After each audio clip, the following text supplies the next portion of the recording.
Hey, it's A Humble Collector here, and today's video we're going to take a look at the two-panel death card of Alois Christlmaier. So without further ado, we'll go ahead and get started. Starting from the top of the card here, Christian prayer souvenir of Alois Christlmaier, an innkeeper's son in Eidenbach, soldier in an infantry regiment, who died a hero's death for his fatherland on February 24th, 1942, as a result of a serious wound in the reserve hospital in Glatz at the age of 38. So I was actually able to find a casualty record for Alois. He was born on June 23rd, 1904 in Eidenbach.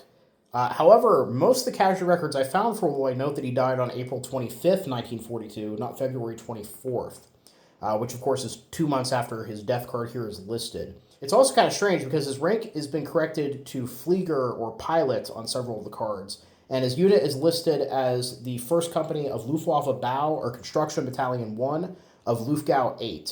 Now, at the time of his death, Luftgau Command 8 was supporting operations in southern Russia, and his cause of death, at least on the first card I found, is simply listed as a result of wounding. So, similar to the last video that I just did on Michael Unger, there's a bit of a mystery here. There's a lot of information that's not really clicking. So, luckily, there are multiple different casualty records for Alois listed online, and I found one where his date of death is listed as February 24th, but was corrected to April 25th. So, what I think happened is that Alois did die on April 25th. However, when the government went to officially notify his family he'd been killed, because the card was wrong, that was the date that they sent to his family. That's what ended up on his death card. And it wasn't until later that somebody noticed the discrepancy in the records, they corrected it. Now, as far as him being listed as a Flieger, it's not uncommon once we're getting into 42, 43 for Luftwaffe personnel, to end up in more frontline units, like a construction battalion at this point. So it's possible that Alois had gone to be a pilot, and then had transferred to this kind of infantry role. Maybe he wrote back to his family and said, hey, I'm not going to be a pilot anymore, I'm in this pioneer unit. So they corrected that themselves, the soldier and infantry regiment. And then I know that there were occasionally like posthumous corrections and promotions and things that would occur. I'm not 100% sure if because he was killed, they promoted him posthumously to flyer. It's certainly possible, but I'm not super familiar with that concept. So if anybody has any more information, please let me know.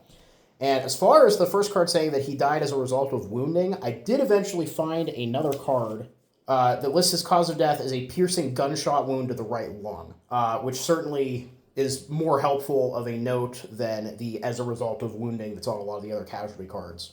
So that's definitely one of the things I've learned in more recent years from doing the death card research is often there's multiple copies of a casualty record that are available in Ancestry if you're able to find them. And sometimes some are better written than others or have slightly different information. So it always pays if you can remember while you're doing it, which I'm not always the best at, to double check and make sure there aren't other casualty records that have conflicting information. But yeah, it seems like Alois actually died in April, was killed by a perforating gunshot wound to the lung, and that he maybe had been going to be a pilot and then had transferred to this Luftwaffe construction battalion where he would end up being shot and killed. So moving to the bottom of the card here. Oh, our Alois is no longer alive. His place in our circle is empty. He will never give us his hand anymore. Death has torn the beautiful bond. He died as a hero in enemy territory for Führer, people, and fatherland. Then moving to the back of the card here. I have loved you with an everlasting love. Therefore, with compassion, I have drawn you to myself. Jesus, Son of David, have mercy on me. And that is 100 days indulgence once a day. So yeah, overall, pretty interesting card. Kind of similar to what I said in the last video with Michael's card. It's always interesting when you have a bit of a mystery that you have to piece together when you're doing the research. And I think we were able to kind of figure out what actually happened. I'd be curious to hear what you guys think down in the comments below. Love hearing from you. But yeah, thank you all for watching. Happy collecting, and I'll see you all again very soon.